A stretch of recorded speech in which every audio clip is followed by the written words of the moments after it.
Brother Ron, and welcome to We All Be News Radio and TV, the news-free Dixie for the 21st century.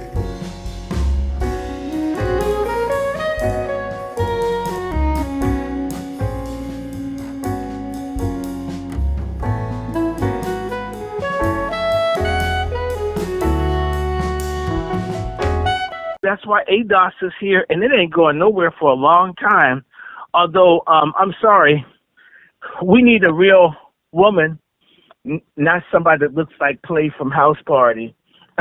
You're talking about Yvette Carnell, right? That's who you're referring to? I ain't saying nothing. I'm just cracking, man, busting, because, we're going to get in trouble for that one. But they do look like Kid and Play. Interesting. They do look like Kid and Play, the ADOS file. They look like Kid and Play. I got to ask you about the ADOS thing. You think it's legit? You talk about all these failed movements, like talking about how they try to push these certain agendas with certain types of people. You think this ADOS movement is for real? This American Descendant of Slaves movement? Is it legit? Well, okay. There's legitimacy to many of the sentiments in ADOS. Okay. I'm going to give them that. However, remember I said they keep trying to build stuff around the sexuality stuff.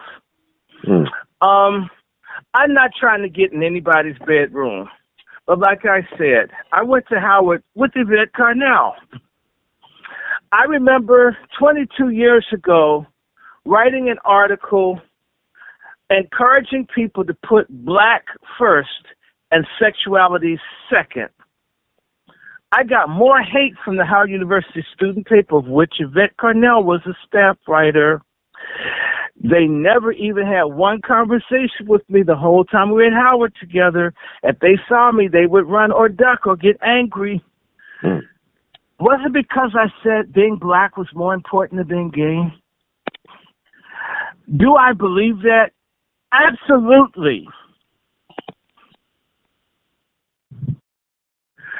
Did I say in the article, if you read it, never said anything, it was even wrong to be gay. All I said is that nobody was brought here on a boat because of their sexuality. They brought here on a boat because you're African, they didn't have to pay you. Right? Mm-hmm. Sound homophobic to you? Sound like I'm under somebody's bed with a tape recorder, or am I just talking common sense? It sounds like the latter to me. Mm-hmm. Okay. The gay editor, whose name was Steve Gray at the Howard Hilltop, that we call Steve Gay, that's who they all were Ta-Nehisi Coates too. Same thing. It's the same folks. All were up under the pro-gay thing at Howard. I didn't say Ta-Nehisi Coates was gay, but when the folks came for me, when they had Keith Boykin and all of them attacked me, no one ever said, hey, Short has a valid point, which means that the paper editorially agreed, punish Short for saying that being black was more important than being gay. Yvette was a part of the staff. Ta-Nehisi Coates was a part of the staff. Fact. Y'all like it? Whether you like it or not, listeners, that's exactly true. And by the way, I got fired from the Hilltop after Steve Gray left. A friend of mine, April, got the paper. Then they brought in another gay person, and all they wanted to do was do gay stories.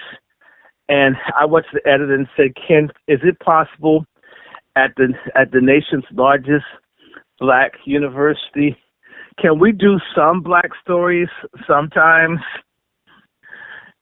And the editor, whose name was Jason, says, what do you mean? And I says, brother, I get it that you're gay. We've gotten along for years, but isn't it possible to stand up for being black sometimes as often as you bend over for being gay? And everybody, and I got fired, and they called the police on me. I had to get out of the building. Wow. Okay. I know Yvette could still submit articles and stuff, but, I was out. Now, are you understanding me?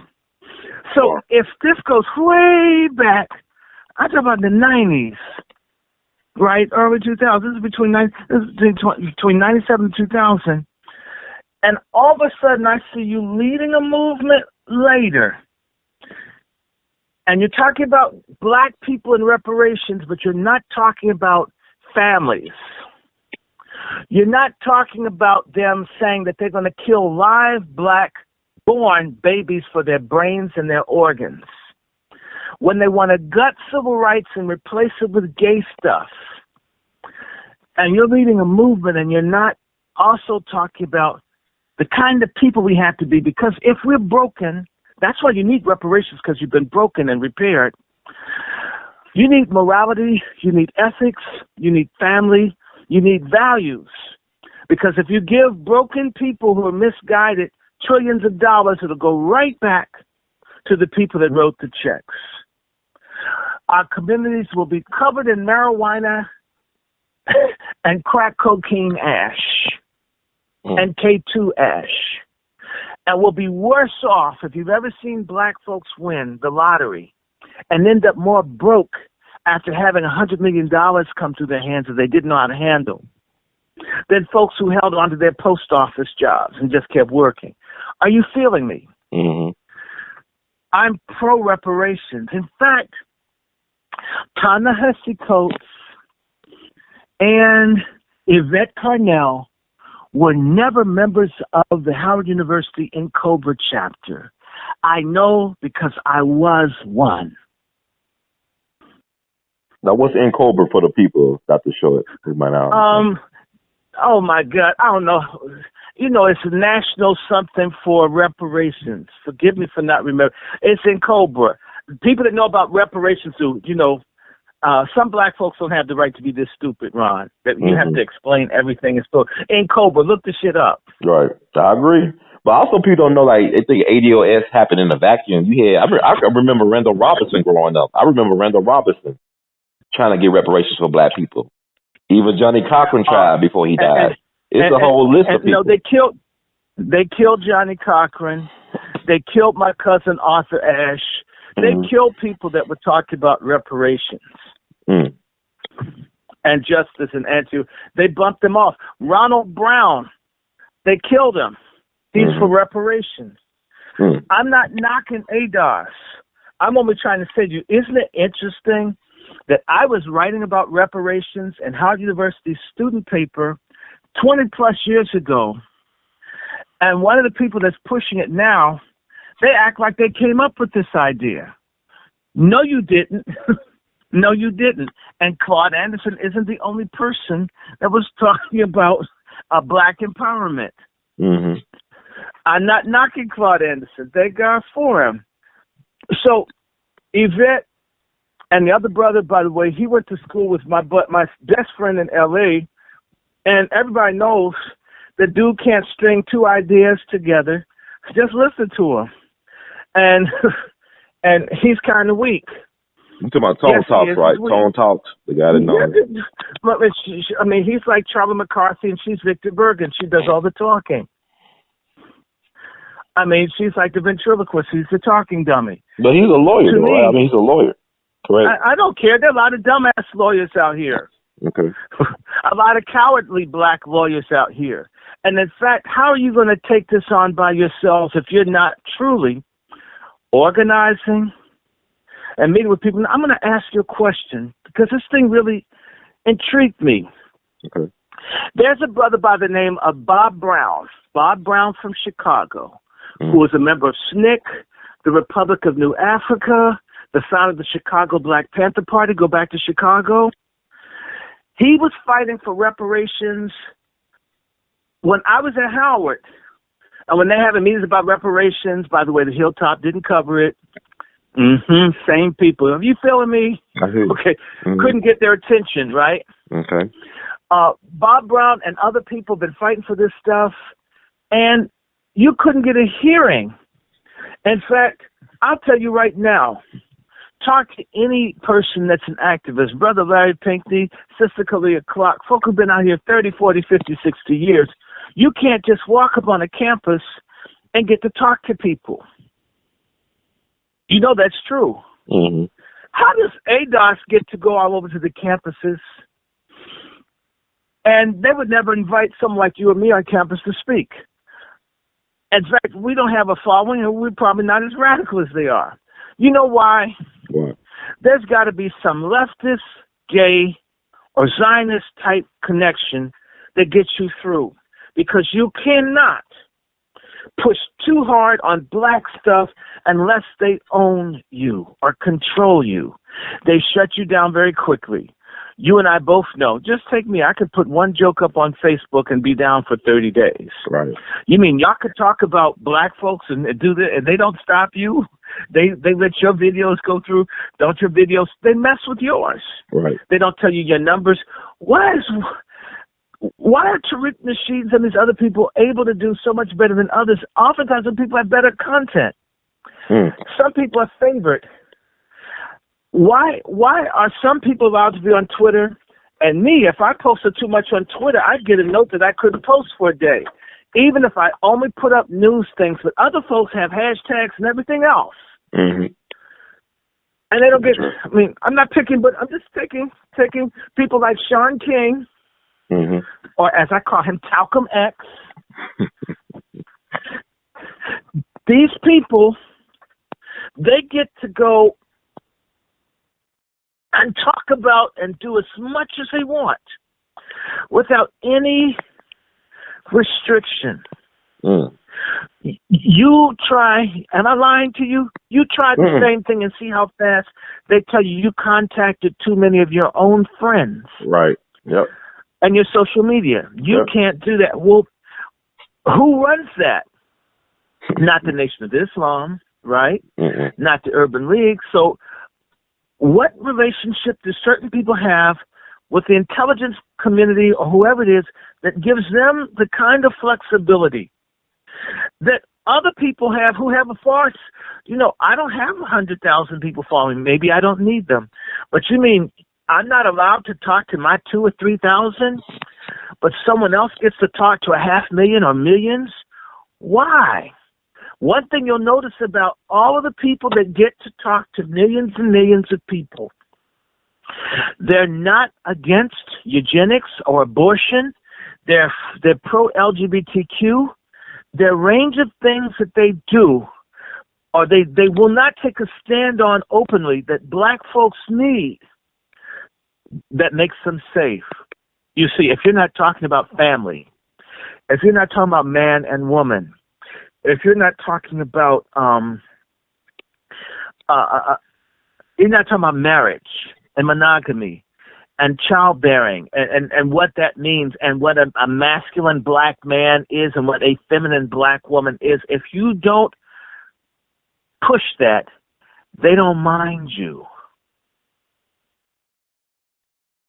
Are you understanding me? I hear what you're saying. Well, you know, like when you say all that, I'm thinking about the official Black Lives Matter website where they did not include the entire black family, where they left out the black man in the black family. They're against heteronormative thought, as if there's something deviant about thinking as a heterosexual.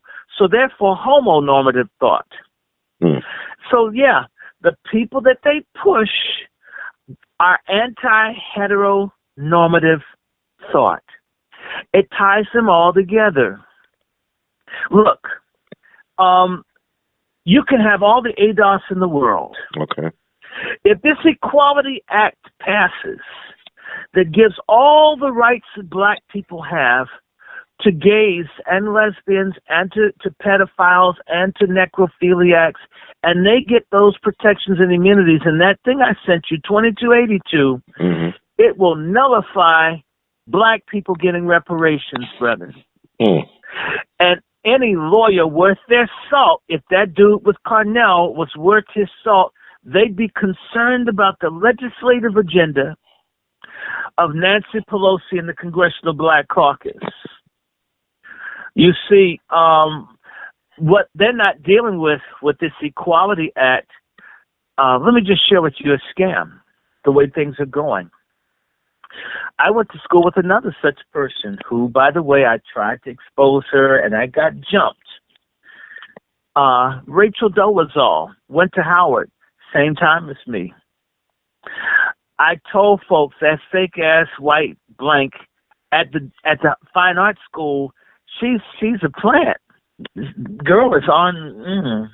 Look, my parents are fine arts majors. In fact, yesterday when I was at the funeral, there's a woman named Kayemba who started going to Howard in 1967. I met her in 1969, 50 years ago. All right.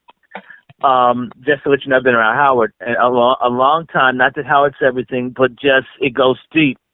And people like Kayemba that were in the movement, right? Genuinely, these folks sacrificed. And not only that, when you sacrifice, you knew people, you watched the struggle on Howard's campus, and you saw the people that were aware. In the Fine Arts Department, you came up with that, okay? Donny Hathaway was at Howard around. They used to hang around, Roberta Flack. And then I see this fake white broad outside Childers Hall. I said, what the hell is this? She's a fraud. You know that Rachel Dolezal falsified her entry submission to get into Howard School of Fine Arts? She's phony. Why am I bringing her up? She and Sean King are the king and queen of transracialism. People who get credit for being black if they're not. Why am I mentioning this? Because if I say, with this new Equality Act that they pass it, your gender orientation can be whatever you want. I can say I'm a transracial black woman, right? And that be recognized. A white man can say he's a transracial black woman. Do you know what that means? What? They can have reparations because they're black. Do you see how dangerous that is? You have a Miss Black America contest. 10 white men decide I'm a black woman. I like black dick, right? So, and if you refuse to let them in the contest, you get sued for discrimination. Man, this is like, so everything can end up going to everybody else, and it'll come in on the gay horse, the LGBTQ Trojan horse. And anybody that's talking about fighting for our people's rights has to curtail, stop, and defeat the white sodomite movement to use our melanin, our history, our legacy to enrich themselves. And if you're silent, you're consenting to it. I don't care how militant you are, how many views you have, how many videos you have. If the people for the American way who attack me and the Southern Poverty Law Center who attack me aren't criticizing ADOS, they're both Soros-founded organizations dominated by the small hats. If they're not criticizing ADOS and calling them a hate group, then they're somehow compromised. As much as I don't want them to be. I love the idea. My brother, you know, I used to do Carl Nelson's show. I was talking about an African-American identity. Again, in the Howard University student paper, that there's a such thing about being a black American that's unique and particular. I don't hate nobody. And the same people that are in ADOS now, one of them in particular, those folks considered me to be a crazy fascist. Now all of a sudden you get it. I'm not jealous. I'm not hating on them. I'm only saying that, it's coming kind of cheaply to you. Think about it, brother. Cynthia McKinney and other people that I know. Frankly, if you're going to have a movement, you need to bring some of the elders along. What I see at ADOS reminds me of Black Lives Matter. They only want to talk to younger people. I'm not knocking younger people. I'm all for them. But what about the stuff young people don't know? What about the stuff that when you go up against these older, entrenched white folk who've been there 40, 50, 60, 70 years, like Dick Cheney, they can crush young people because young folks don't have the same amount of wisdom. Don't get me wrong. I didn't say let these baby boomers stay here forever. I'm sick of the baby boomers.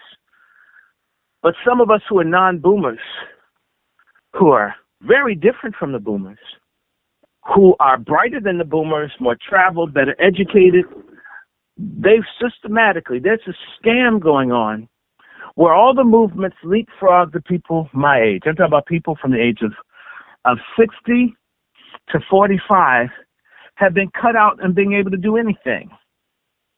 And it's only people under those ages. That's not the progression. That's not the logical successorship. That you mean you'll give it to a person that's 20 and you'll ignore a person that's 40? I'm not knocking the 20-year-old getting it, but wait a minute. Well, what did the 40-year-old person do with that 20 years? Because if it's some good quality stuff, it makes sense to balance it out. Do you see what I'm saying? Yeah, how they put younger people at the helm of... I've never seen anything like this in my life as a black person, that people who are very young are preferred over more experienced, better trained people who are older than they are. And by the way, the people who say no to the people in their 50s and 40s are people in their 70s and their 80s. If you've ever had a person that's 80 tell you you're too old to do something, and their ass is still working and not retired, this is what the baby boomers have done. They have fucked up everything in our community. And they don't ever want to cede power. So what they will do is hand it to people who are very young who don't know what they're doing. So if they fail, they'll be relied on to be in charge still. They had the same situation when you had, that's why I don't like niggas walking around saying king and queen every 5 minutes. Because kings and queens aren't always a good thing. If you're a king or a queen and you don't treat the people right, but you have a divine right to rule, you have no reason to treat people right, love them, respect them, right? You don't.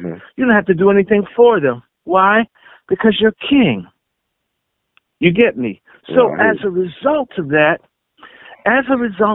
my friend, our people are jammed. So back to ADOS. My only other problem I have with ADOS is that ADOS, aside from not bringing the older people along, aside from not tipping their hat and looking at other people who've been working on reparations and truly educating people, because reparations isn't just a check. Reparations, because you know what? They could give everybody, hey, look, we're going to give everybody a $100,000 check. But remember, this is America. What are they going to do when they give you the check? And your taxes are 33 1/3%. So they're going to take $33,000 back, right? Then you got to pay Social Security, right? By the time they do that, well, which bracket are you in? Well, you know what? You've got to come out of public housing because once you got the check, you no longer qualify. And they would find some way to use that money to hurt us, even if they gave it. Because they gave the farmers a $50,000. It wasn't enough. Well, it's the house money, right? It's like Vegas. The house always wins, right? You're playing with the house's money. Well, no, the house doesn't always have to win. It depends on what you negotiate for. Okay. And that's where wisdom comes in. Because when I hear people talking about ADOS, I just hear them talk about checks. Well, the ADOS have a mistrust of the boomers too, though. They taught them Yvette and them been very critical. I know that. I agree with them on that. But I don't hear ADOS saying, what about the people that are non-boomers? See, Black Lives Matter systematically ignored. Older people were told, just get out of the way, go away. We young people have all the answers. Let me tell you something. No movement works like that. That's real. But SNCC was like that, though, Dr. Short. SNCC was like that. SNCC was not. They didn't trust nobody above 30. That's what they said. That was their little motto. SNCC did not do that because they had Ella Baker and Septima Clark and other people that they did listen to. They listened to Malcolm X as well. The issue, the people that SNCC had the real issue with were the old nigger preachers and the charismatic leadership, where folks wanted to be the only person that everybody knew. Okay. SNCC, if I have to say this, I was just with Timothy Jenkins yesterday from SNCC, and I talked to Collier Clark 2 days ago. Mm-hmm. And one of my mentors was Lawrence Giat, who I think you know.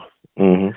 And my third cousin is Bernice Johnson Reagan. Right. And I can go on. I got some SNCC up around. What's his name? Ralph Featherstone, the one that was blown up in the car, was a classmate with my mother at Dunbar High School. I have a little bit of SNCC. I work for Bob Moses. I have some SNCC. And by the way, Bob Brown is SNCC. I have another mentor, Alfred David Jones from Little Rock, Arkansas. I think you know of him. He was the 10th person that fled Arkansas to St. Louis, right, to avoid being in the Little Rock 10.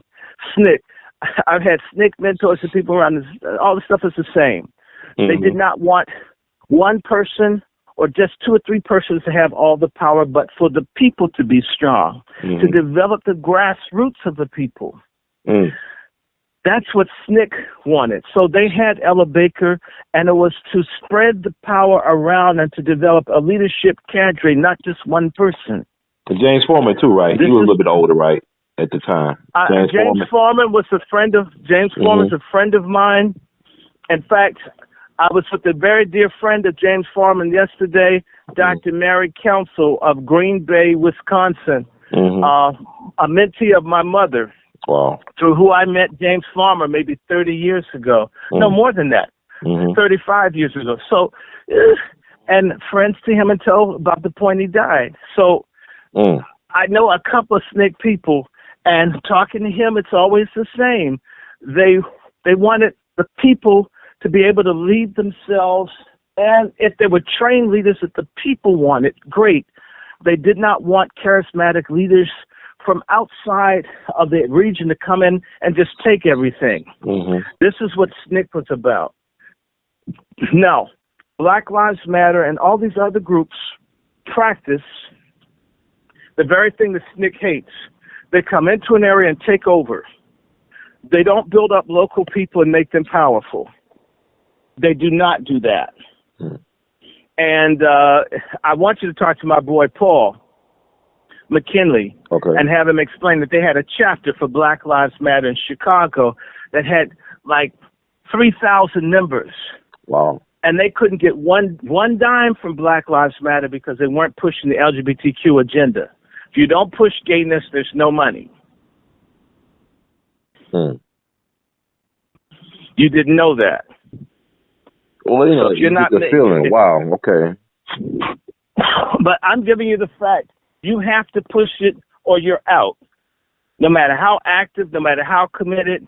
You can even have gay people there, love them, and but if you're not actively pushing the gay agenda, no money for you. Wow, that's amazing. I don't think that that's fair. I agree. And I didn't say, oh, you can't be a member and gay people are a part of the community. You know, the little bullshit stuff that black gays say, we're being run out of the community. No, a lot of y'all are outlaws. A lot of y'all are thugs. A lot of y'all hijack and take people on detours. People come in for one thing and they get stuck with something else. And you don't tell them up front, look, I'm gay. This is what I got to get out of it. Right. Don't do that. Instead, you say, yeah, we're all together. We're one community. And y'all go out and start marching. And they start saying, pedophilia now. And you're like, I can't march with that. That's not, I mean, well, aren't we together? I mean, you just, right. And it's almost that bad, Ron. It's just about that bad. You go somewhere and you think you're on one accord with people, and their agenda is so crazy. Like the brother that told me kids need to learn about anal sex in pre-kindergarten so they could be more rounded. Oh, wow. My God. And you know that is done in California and in Northern Virginia and in Massachusetts. These are public schools, right? These are public schools they're doing that. Public schools. Yeah, what the parents are saying, are the parents like protesting and stuff? You can't object to it if you want your kids in public school. Well. So which ends up being the same people who say they want freedom and they want to be respected don't respect anybody else. and you don't have a right to your values or your feelings. Only what they want counts. So you go from, they tell you it's homophobic if you don't do this. But what is it when you impose your warped thing on someone else? Isn't that bullying? Isn't that taking advantage? Yeah. And why? You know what? And a culture where people they wouldn't even have this discussion. In Jamaica, these folks would have the machetes and stuff out, and I'm completely against violence against anyone on that. Okay, so no one will say on your show, nope, that's not what I'm saying. But I am saying in another culture, like Caribbean or Guyana, and you tried to do that. Well, okay, I could also say down there in the Caribbean, they got a bleaching thing they do, right? They got a self-image issue with the bleaching. So it's like, it's weird, man. Like, I agree with you. They got the maroons, the history and stuff, but I'm looking at they trying to bleach their skin too at the same time. Well, but you know what? Who bleaches more than the people in the Caribbean? The Asians, right? The Chinese, or I don't know. Tell me. Well, the Indians come first, but Africa's bleaching everywhere. Wow. So to me, you know where the heartbeat of black consciousness is? Where? In spite of all the little Pan-Africanist coons, because they're Pan-Africanist coons, and they're also the heartbeat of black consciousness is the United States of America. This is where it is. There's no place else. No place else like this. I've been all over the world. And you know what? I'll tell you, all these Negroes have you run into Egypt and everything else, right? Mm-hmm. But yet they don't know their great-grandparents here in this country. It's so stupid. They know about the pyramids, but they can't tell you where their parents are from in the United States. I'm not, and because they don't want to know about anybody having been a slave. How can you, as if you know that there's the pyramids over in Africa, get over it and deal with the damn slaves that were here in America. Mm-hmm. They're yours, fool and foolette. You know what I'm saying? I mean, we got a shallowness in our people. Now, can we talk about, now here's the thing I want to jump to, brother. In Chicago, you see the mayoral race there? Okay, I'm learning about it. And you saw, yeah, that woman, what's her name is? Lori Lightfoot. Oh. Yes, we should call her Lori Dykefoot. Whew, she's gruesome. I'm serious. There was a thing you used to clean the floor with called janitor in the drum. Mm-hmm. You remember that? No, I don't remember that. Okay, go listen. Wow. Well, it's prettier than she is. I'd rather have a candidate than her. She has a white female husband. Lord help me, Jesus, help me. Keep me near the cross. Okay. She looks like Spencer. Octavia Spencer, the one from the Help that made the pie with the doodle in it. Yeah. Minnie. Yeah. Now, this woman hates reparations. She hates justice for black people. She's a prosecutor, locked up all the black men. She supported all the police killings, didn't do nothing. Mm-hmm. And she got most of her votes from white people. And she's in the service of the small hats and the racists, because they're going to count on her to destroy black folks in Chicago and give everything to the Mexicans and the others. Now, then there's Lori, not Lori, but Tony, and I'll call her Phony. Her name is Tony Prickwinkle, and I call her Phony Prick Tinkle. She looks like an octogenarian Archie. Remember the Archie's comic book? Mm-hmm. And she has and by the way, her husband's an old Jewish man, and she covered up for that girl named, I think her name was Terry, young black girl. No, Tanya, the young black girl that got chopped up in Planned Parenthood, and they took her to the hospital to bleed to death. Mm. She covered up for that. She covers up for the organ harvesting and stuff that goes on in Chicago. She knows, the coroner's office is more corrupt than Donald Trump's asshole. And she is the number 2 person with votes. Lightfoot got like 98,000 votes, and Prick Tinkle got 89,000 votes. And then the white dude Daley. The good news about him is he came in third place throughout the city. He didn't win one black ward. There's still hope for black people, at least in terms of the Daleys. But Lori Dykefoot, she's going to just dog black people if she wins. If Prick Tinkle wins, she's going to dog black folks. So we have a choice of two, I think, gay women who hate black men being mayor. And black women are going to have to give an account before God for hating black men and being such chumps and not yoking. You know, if there were gay black men running around doing everything, some straight black men would be calling them out. Black women are chumps. They're lazy. They're slackers, and holding the sisters accountable. They are. Black women need to be slapped around corporately by one another, not us, because they're not up to speed. How could that have happened? How can we run after Stacey Abrams? You know, the one that looks like Walter Payton with the fright wig on. You know what I'm talking about. The one all these macho black women, unfeminine sisters who don't really dig black men. You know, black men, even if they're the biggest RuPaul sissy, can't get far dissing black women. Because some black men will call, hey, we got to stop this. You get where I'm coming from? I hear you.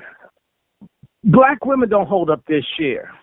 And I'm sick and tired of it. And some black men need to stop begging for cooch and start talking about how they feel about some of this stuff that I see black men getting attacked. Michael Jackson has Oprah Winfrey pissing on him in his grave. Her gay ass. And Gail, who looks like Denzel Washington with the weave. I mean, who is she? I mean, so what? R. Kelly's the whole. So is Oprah. She's a procurer for a rapist hole named Harvey Weinstein. And it means Gail is too. Nobody calls out Oprah. Even when the people come forward and name her, obviously, well, she's $500 million. I guess if Hitler's wife had $1 billion and she was black, she'd get a pass too. I mean, the moral compass for sisters, some of them, is completely puzzling to me. And that's part of reparations. Let me digress and say reparations could be many things other than a check. For example, everybody black who has a student loan or has any debt, reparations could include wiping, just putting everybody black in debt at zero. Imagine that. Wow. Your home, your student loan, your bad bills, just void it. If you have an FHA loan, it's yours. Oh, wow. What would that do? What would that do for you? Oh, it helped tremendously. Okay, if you have a black business, we're going to give you a tax holiday like we give Amazon for 15 years.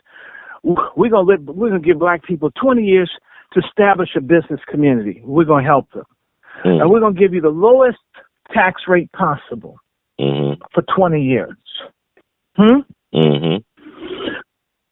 We're going to give you, because they're food deserts, we're going to give you a nutritional credit, meaning that if you buy, fresh fruit, the nutritious things that you need to eat, we're going to work with black farmers and all for you to be able to make certain that you can feed your family the best of food.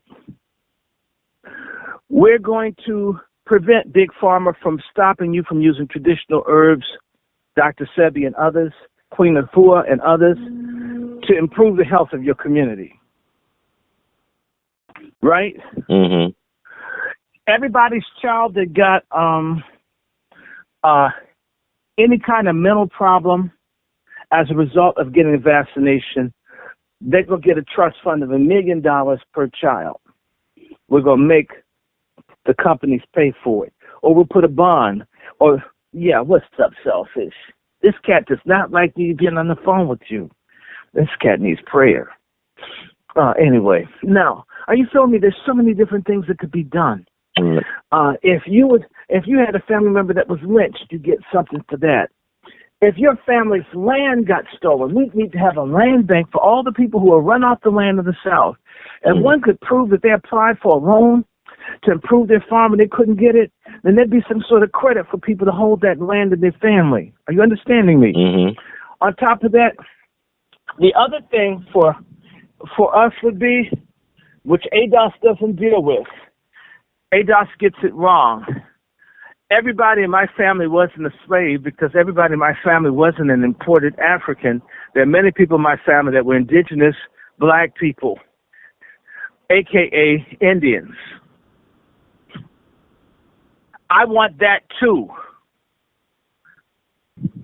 I want what was taken from my indigenous ancestors as well.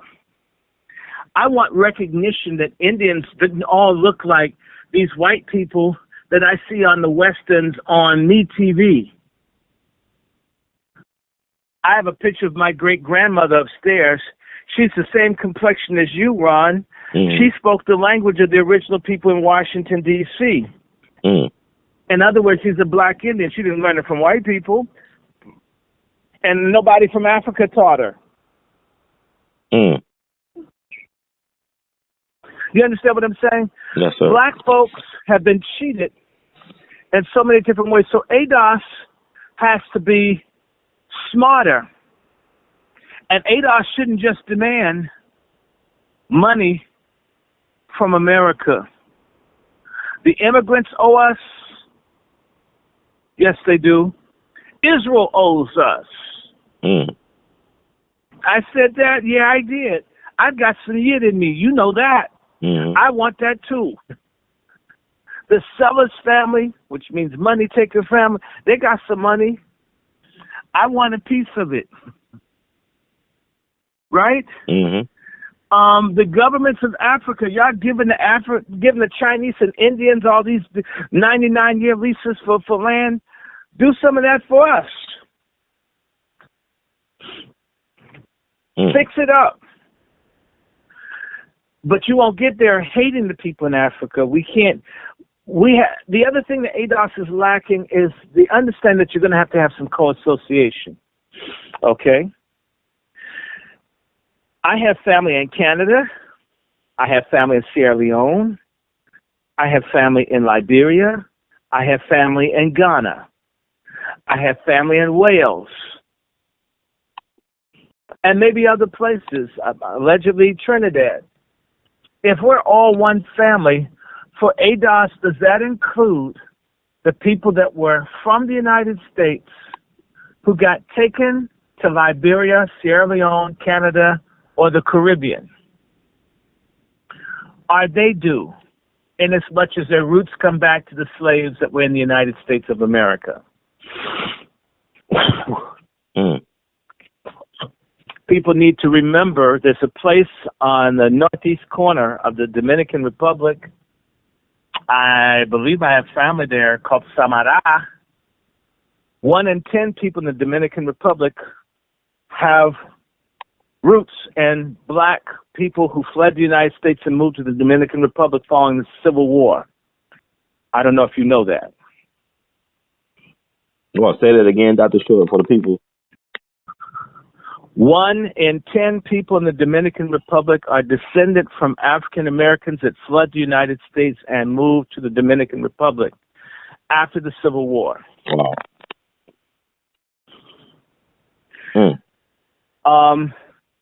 There are other things to get reparations for. My family fled the United States to Haiti, and they were forced to come back.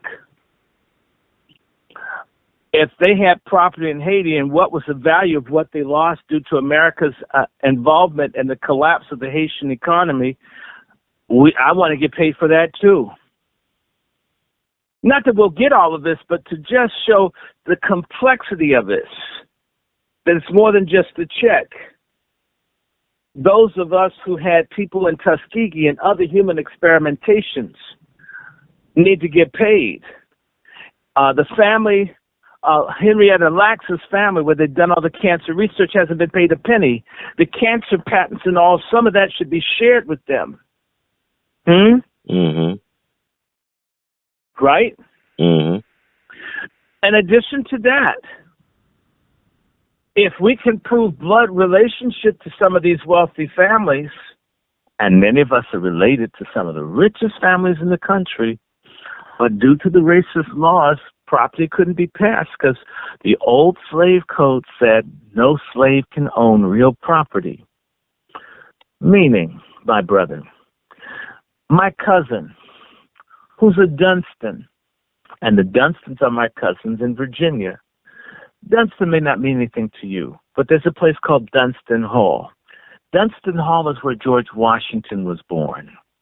Mm. If those are our folks, and they are, where should we get if there's anything on the books for family? Because, a lot of white families have died off. If they've died off, and the whites, but I'm still here, by law, isn't that mine? You feel me? Mm-hmm. And we can go on and on. Everybody, by the way, not only did we take your house, let's go back to the house, we're going to take the debt off, and we're going to go through and we're going to change the FHA rules that underappraise black houses a minimum 30%. They drop 1/3 of the value because it's black ownership. I'm going to put 30% equity on your house because you're black and you live there, the same way a white person gets equity because they're white and they live there. Mm-hmm. Can you imagine if you had $1 million home, it becomes $1.5 million home because you get treated like a white person? Do you realize how quickly wealth would start accumulating in our community? All these things don't require cash, although we want some cash.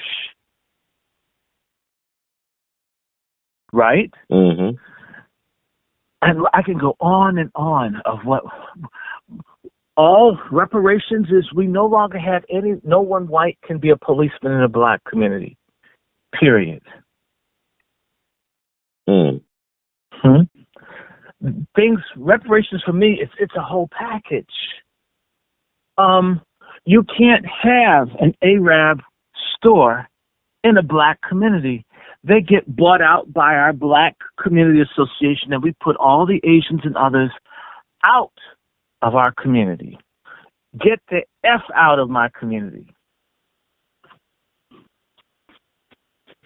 The government sets up a sovereign, not the government, but we as a council create a sovereign wealth fund. This is what these Arabs and other people, they sell little dope overseas, and they come over, and they get foreign money from their country that they don't pay taxes on to have businesses in America.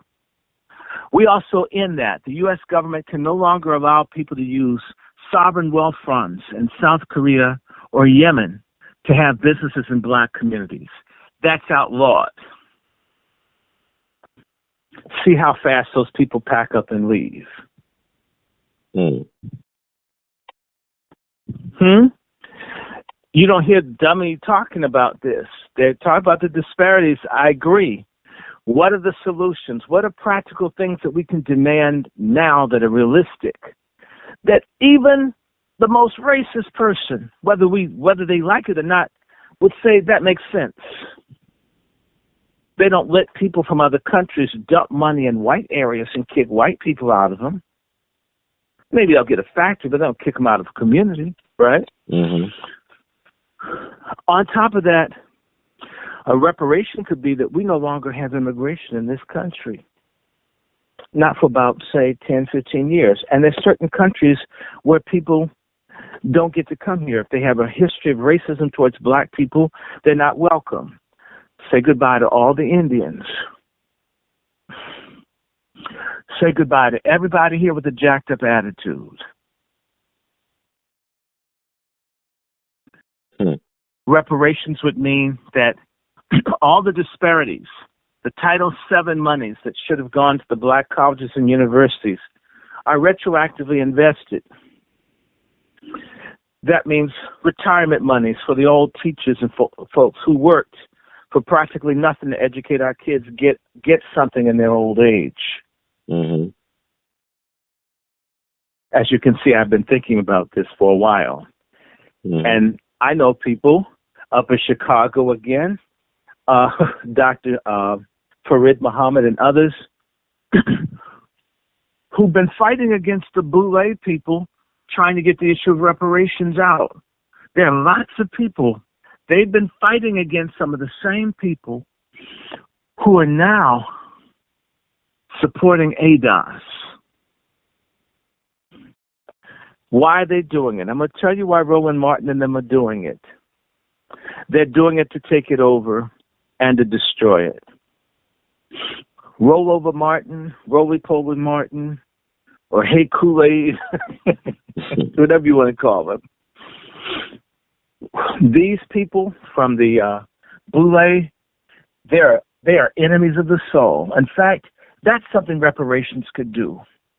We could have rules and policies to have a consulate that deals with the social issues of black people. And guess what? We can set rules like you can't be a leader if you're in a secret society. Okay. Yeah, hide your little tattoos and brands. We don't want you if you do you understand? So anyway.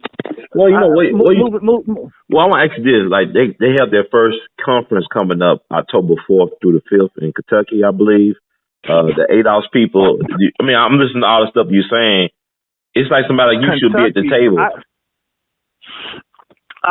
I know people better than me. I know people much better than me. I'm not asking to be at the table. I know folks who've been doing this for decades. We should be pulling the scholarship and the human rights community people have been out here for a long time. Mm-hmm. Better than me. I'm not an egomaniac. Better than smarter. They've been to Geneva. I've only been once. They've been doing this stuff for a while. They should be brought in. But I'll share something with you. I have my doubts about people bringing them in because certain folks don't want to lose control. They want to be first. How long before we find out where the ego is in this effort? I'm watching.